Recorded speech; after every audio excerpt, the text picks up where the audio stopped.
Eu estava ali assentada e de modo assim, para eu compreender e para você também compreender, de modo muito simplório, porém não raso, o Espírito Santo de Deus me disse: diga ao meu povo que a santidade paga a conta. Desse jeito o Senhor disse para mim: diga ao meu povo que a santidade dá o crédito que eles precisam. Diga ao meu povo que santidade é o suficiente. Santidade é o suficiente. Eu queria que você repetisse isso após mim. Diga: santidade é o suficiente. É o suficiente. Santidade não é um pré-requisito ritualístico, simbólico, campaneiro no que tange a campanha, momentâneo, esporádico. Eu não posso estar em santidade só quando eu estou fazendo uma campanha. Eu não posso estar em santidade só quando eu estou fazendo um propósito de Daniel. Eu não posso estar em santidade só no culto de domingo à noite. Eu não posso estar em santidade só no momento que eu dobro os meus joelhos para fazer uma oração, no meu momento ou ato devocional. Santidade precisa ser o estilo da minha vida, precisa ser a vida pela qual eu tenho, levo e pago o preço por ela. Santidade precisa ser a realidade de todos os meus dias. E santidade não é fácil, porque o que é ser santo? Ser santo é ser separado. Vamos lá, vou te perguntar grosso modo, você me responde. O que é ser santo? Ser santo é ser? Ser santo é ser? E normalmente aquilo que se separa não traz, no que tange a sociedade, uma visão de exclusividade, mas de acepção. Não traz uma visão de individualidade, mas de rejeição. No mundo, as pessoas não querem ser separadas, elas querem ser homogêneas, elas querem ser iguais. E até você que acha que é super diferente de todo mundo porque é crente, na verdade você também quer ser igual à maioria. A roupa, a moda dita o vestuário da sociedade. E até você que não liga para a moda, no final acaba tendo que usar o que a moda ditou, porque é o que vai parar nas lojas. Você não tem muita opção a não ser comprar o que está à disposição na banca, seja numa grife de alto padrão ou seja nas lojas de departamento, aonde vão desembocar o que a ditadura da moda prevaleceu para aquele mês ou para aquele ano. Não tem jeito, meu filho. Não tem. Não adianta querer promover um discurso de santidade baseado num ritual externo, sobre roupa e sobre tantas outras coisas. Santidade é um comportamento vital, é de dentro para fora, não é ornar fora para virar um outdoor do que se diz ter dentro. É ornar dentro, preencher dentro, revestir dentro e transbordar do lado de fora. Não existe santidade sem processo de santificação. Complete aí para mim, por favor, para eu ter certeza que você está me acompanhando. Não existe santidade sem processo de... Então santificação é o processo, santidade é o resultado. Quando você chega ao ponto de olhar para um homem, para uma mulher de Deus e dizer o que esta sunamita disse para Eliseu, ao dizer: marido, vejo que o homem que sempre passa por nós é santo. Ela não está avaliando o processo, ela está avaliando o resultado, porque o processo de santificação, para gerar o resultado da santidade, ele não pode ser visto, senão ele se torna farisaísmo. Quando os discípulos de Jesus perguntam para ele: Senhor, ensina-nos a orar como os discípulos de João Batista aprenderam a orar com ele. Que oração nós devemos fazer? Antes do Senhor dizer quais palavras eles deveriam utilizar e então ensinar a oração do Pai Nosso, a primeira coisa que o Senhor ensinou a eles não era o que eles tinham que falar, mas aonde eles deveriam dizer, de que forma eles deveriam falar. Então, antes de dizer o que eles deveriam fazer, primeiro Jesus disse para eles o que eles não deveriam fazer, dizendo assim: não sejam como os fariseus que quando jejuam vão para a praça com o semblante abatido para que todo mundo veja que eles estão jejuando. Tem irmão dentro do nosso meio que tem um costume meio fariseu. Se oferece um café para ele, ele nem espera você insistir. Em vez de ficar quietinho e só dizer não obrigado, ele já diz o quê? Não, estou de jejum. Você tem que vigiar com isso, porque um dos comportamentos que legitimam o processo de santificação para que você gere o resultado da santidade é o poder de fazê-lo em secreto, sem que ninguém o veja.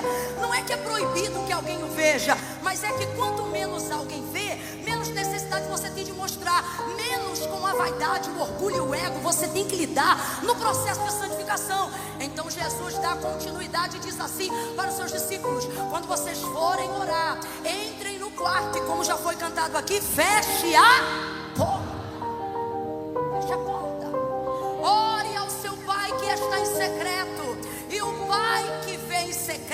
te recompensará em público. Então o que é que Deus está dizendo? Santificação é com você, mas santidade é comigo. Camila, eu não entendi. Vai entender. Se santificação é o processo que gera o resultado de santidade, o processo deve ser feito no secreto, em gemido, em oração, em jejum, em separação, pedindo perdão, liberando perdão, dando perdão. Irmão, eu vou te falar rasgado, tá bom? Quer sair da rede social? Sai da rede social, mas não diz para todo mundo que você vai sair para entrar num processo de santificação, senão você já começou a quebrar parte do processo de santificação. Faz o que você tem que fazer e aprende a lidar com o secreto. Então veja, eu disse aqui, repito para que nós aprendamos. Se santificação é o processo, santidade é o resultado do processo. Quando então eu digo que santificação é comigo, mas santidade é com Deus, eu estou dizendo que quem me dá a santidade vai me dar de acordo com a avaliação do meu processo de santificação. Deus vai dizer assim ao seu povo por intermédio de Moisés, seu servo, depois que os tirou da terra do Egito. Deus diz assim para ele: Moisés, manda meu povo ser santo, santo como eu sou santo. Aí Moisés diz para o povo: sede santo, como santo é o vosso Pai que está nos céus. Santidade convém ao Senhor e à sua casa para sempre. Irmãos, santidade não é critério de quem quer ser religioso. Santidade não é critério para quem foi chamado para ser pastor. Santidade não é critério de quem foi chamado para ser pregador. Camila, eu não entendi. Vai entender rasgado. Eu não tenho que ser mais santa do que você porque eu prego. Você tem que ser tão santo quanto eu tão santo quanto você, e nós dois tão santos quanto Deus é santo, porque Ele disse: sede santo como vosso Pai que está no céu é santo. Olha a orientação do apóstolo Paulo: segui a paz com todos e a santificação, sem a qual ninguém verá a Deus. Santidade é o critério para entrar no céu. Santidade é o critério para ver Deus. Bondade não garante sua entrada no céu. Boas obras não garantem sua entrada no céu. Tudo isso é a consequência de quem já foi lavado, remido, santificado, perdoado, mas não é o critério. Eu vou repetir: bondade não garante a porta do céu aberta para você. Boas obras não garantem a porta do céu aberta para você. A única coisa debaixo do sangue de Jesus que faz você entrar no céu e ver Deus como Ele é santidade ao Senhor. Santidade. Isaías capítulo de número 6. Qual foi a visão de Isaías? No ano em que morreu o rei Uzias, eu, Isaías, vi o Senhor assentado sobre um alto e sublime trono. Sua glória enchia o templo. Os umbrais das portas se moviam com a voz do que clamava. E o que é que eles clamavam? Os serafins voavam, 6 asas, 2 voando, 2 cobrindo o rosto, 2 cobrindo os pés, e com a boca eles diziam o que? Santo, santo, santo é o Senhor dos exércitos, e toda a terra está cheia da sua glória.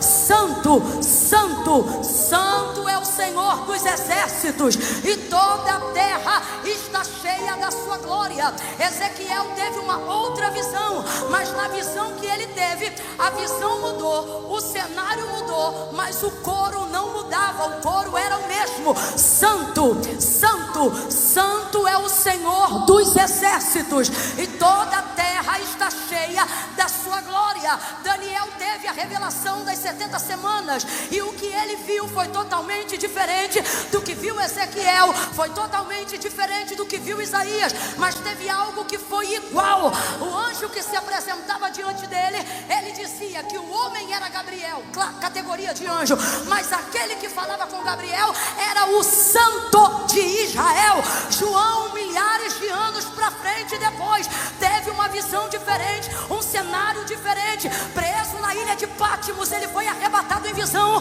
no dia do Senhor, e agora com o espírito elevado, ele vai ver um semelhante ao Filho do Homem, que se apresenta diante dele, cabelos brancos como a neve, pés como latão reluzente, cinto de bronze, e na sua coxa direita escrita: Rei dos Reis e Senhor dos Senhores. Ele vê um trono alto, branco, grande, e ele vê anjos ao redor do trono, e ele diz que os anjos diziam: Santo, Santo, Santo é o Senhor dos exércitos, e toda a terra está cheia da sua glória.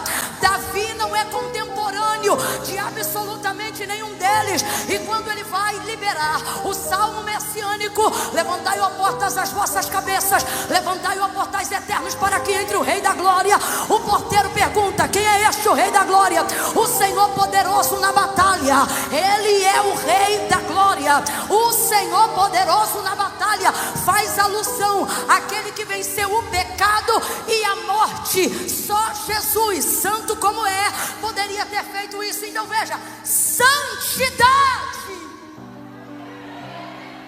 é o resultado da avaliação que Deus faz no processo de você se santificar. Então você se santifica e Deus te dá o respaldo lhe dando santidade. O que é isso? Vou te separar. É Deus dizendo: você não aparenta ser diferente de ninguém quando eu olho fisicamente para você, mas eu vou te separar, porque agora, ainda que todos olhem para você e vejam a mesma coisa, eu olho para você e para mim você não é igual. E isso irrita muita gente. Isso irrita muita gente, isso irrita visitante, isso irrita membros de igreja, porque as pessoas estão acostumadas a lutarem pela democracia, e o nosso Deus é teocrático. Já vai ter cara torcendo e eu não estou nem aí. O nosso Deus não é democrático, Ele é soberano, dono do querer e do efetuar. Quando você gosta, Ele faz. Se você não gostar, Ele faz do mesmo jeito, porque Ele não depende de você para nada. Se houver humildade, muita busca e súplica, talvez Ele te explique. Mas se não te explicar, não muda nada para Ele, muda tudo para você. O que eu estou querendo dizer com isso? Não há tanta democracia no céu e nos critérios que Deus estabeleceu para o homem se relacionar com Ele na terra. No mundo prega-se igualdade de todas as formas, e essa não é a mensagem de Deus.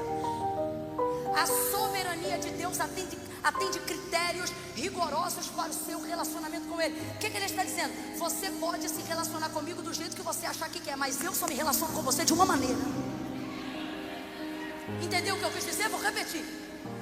Aí fora, de qualquer maneira, qualquer um pode te dizer que você pode encontrar Deus de todas as formas, de todos os caminhos, de todas as maneiras, que Deus não está ligando para nada, e que você pode, desde que Deus esteja no seu coração, fazer como quiser, irmão, com todo carinho e com todo respeito. Mas isso é filosofia, e não há teologia, não há Bíblia que apoie essa falácia. O que o livro registra é: santidade convém ao Senhor e à sua casa para sempre. Santidade é algo tão sério que ela não cai dentro de questões partidaristas. Por isso a palavra de Deus não é de particular interpretação, porque se a palavra de Deus é de Deus e ela revela quem Deus é, ela não pode ser interpretada por cada um de uma maneira. Correntes doutrinárias podem até se seguir em coisas que não estejam ligadas à salvação e ao relacionamento de Deus para com o homem. Agora, sobre isso não há muitas vertentes. As vertentes precisam ser respeitadas. Quais são elas? Primeiro, crer que Jesus é o único mediador entre Deus e os homens. Aquele que reconhecer o seu senhorio, reconhece o Pai que está no céu como o único Deus, acima de todos os deuses, Senhor, acima de todos os senhores. Segunda, a cruz do Calvário foi o lugar em que a cédula do pecado que havia contra nós foi rasgada e destituída. Terceiro, Jesus subiu ao Pai, e enquanto Ele subia, esperamos Ele voltar, mas não numa ausência completa de qualquer coisa, na presença do Espírito Santo, porque enquanto um subia, o outro descia para manter a mediação que foi conquistada na cruz do Calvário. Então essas coisas não se mudam, e dentro desses critérios está a santidade. O Espírito é santo, o Pai é santo, o Filho é santo, e só vai entrar lá, filhão, quem é santo. Pode ter um currículo com várias boas obras, obras não te garantem entrada no céu, bondade não te garante entrada no céu, saia no pé não te garante entrada no céu, calça pantalona também não te garante entrada no céu, ser boazinha não te garante entrada no céu, ser isso ou aquilo não te garante entrada no céu, praticar obras sociais não te garantem entrada no céu. O passaporte é o sangue de Jesus, a garantia é a santidade a Ele. Veja, o tempo passou, os cenários passaram, tudo passou, mas a canção é a mesma. A canção é a mesma. Santo, santo, santo é o Senhor dos exércitos. Meu filho, quando você quiser, você pode vir, tá?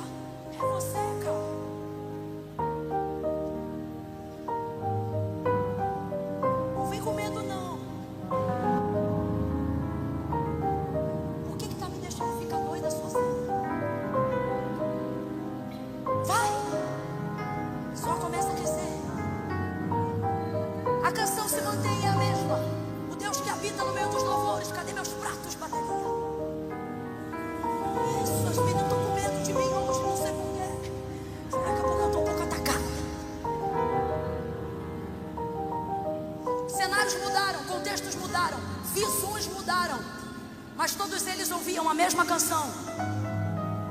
Agora eu te pergunto, a adoração para ser verdadeira tem que ser espontânea, sim ou não? Sim ou não? Se a adoração não é espontânea, não pode ser verdadeira. O que eu estou querendo dizer com isso? Imagina os anjos cantando há milênios. Porque os anjos foram criados, então eles não são eternos, por isso eu estou usando o termo milênios.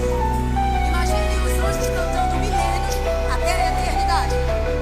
A mesma canção, vamos falar a verdade, tem canção que é muito linda, mas depois que a gente começa a ouvir todo culto de domingo, todo culto de domingo, todo culto de domingo, vai vir um chuleirinho na nossa cabeça, impedindo a gente de dormir, não é? Isso vai dando um certo incômodo, e a gente começa a falar para as pessoas, em novo, troca o disco, meu Deus, não dá mais, não sei o que, não sei o que lá, não é? Agora, isso não acontece no céu, o disco é o mesmo. Ora, Camila, por que a música não muda? Por que a canção não muda?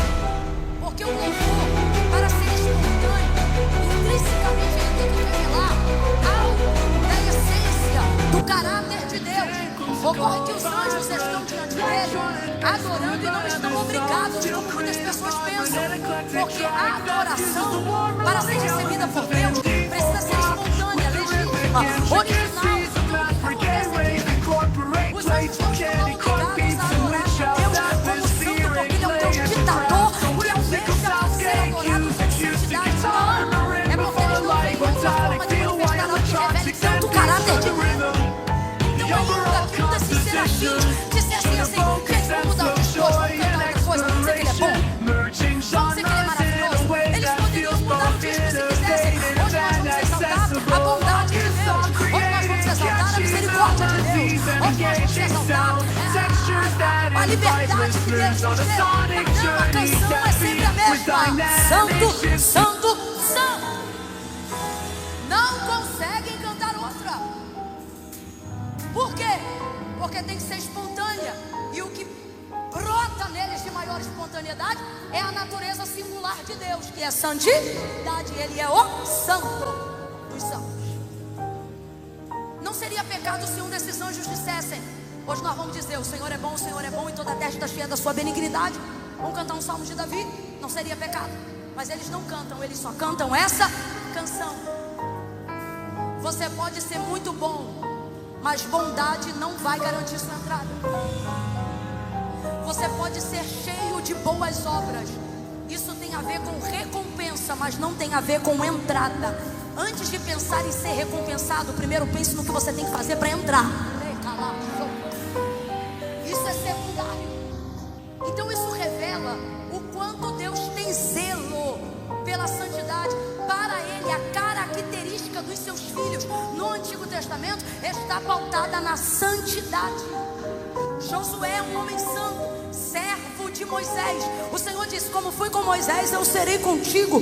Eu vou usar você para fazer esse povo herdar a terra que eu jurei aos seus pais que lhes daria. E aí o texto vai dizer que em dado momento, próximo à tomada de Canaã, Josué precisa preparar armamentos, e ele está com a espada, porque o exército está se levantando, e na tomada da terra, inimigos vão se levantar.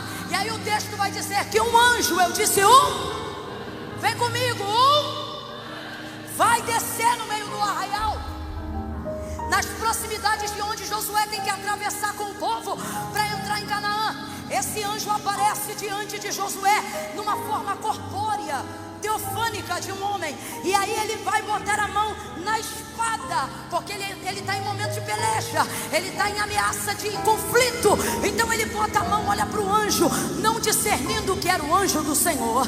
Ele bota a mão na bainha da espada e ele diz assim: tu és dos nossos ou contra os nossos? E o anjo vai dizer para ele assim, ó: nem dos seus e nem dos deles. Eu penso, o anjo poderia ter dito: eu estou do teu lado, porque eu sou enviado de Deus. Mas não, olha o que o anjo diz para ele: eu não estou do teu lado, nem do deles. Eu venho do exército do céu.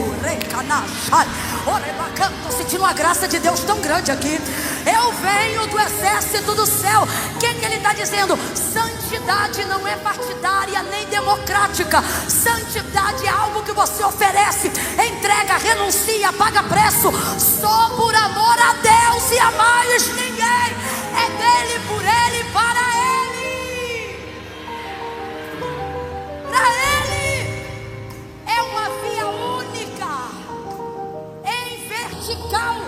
comigo assim, ó. Vertical. Diga assim, ó. Santificação.